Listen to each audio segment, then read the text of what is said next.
Hello everyone.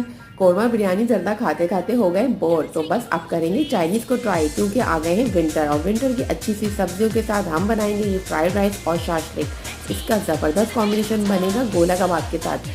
Eastern और western का हसीन इम्तिजाज खाने में देखने के लिए हंगरी बाइट को आपने फॉलो करना है, और सब्सक्राइब किए बगैर देख रहे हैं तो सब्सक्राइब तो कर लीजिए, और लाइक तो बनता ही है। इस तरह के मज़ेदार खानों के लिए आपको करना पड़ेगा इस चैनल को फॉलो। ये गोला कबाब भी बहुत यम्मी थे और फ्राइड राइस बने थे। फिर आए ना आए, लेकिन विंटर की सब्जियां गाजर शिमला मिर्च सब आ चुकी है, तो बस इसी के साथ हमने इसको ट्राई किया। और ये चल के मैं दिखाती हूँ किचन के ये पतीले देख के आपको हो गया होगा इत्मीनान कि ये घर में बनी हुई चीज़ें हैं।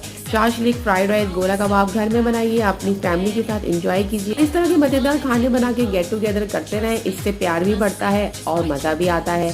चलिए जी, फिर देख लेते हैं अगली वीडियो में कौन सी रेसिपी आपको दूंगी। जब तक के लिए अल्लाह हाफिज़, टेक केयर, बाय बाय।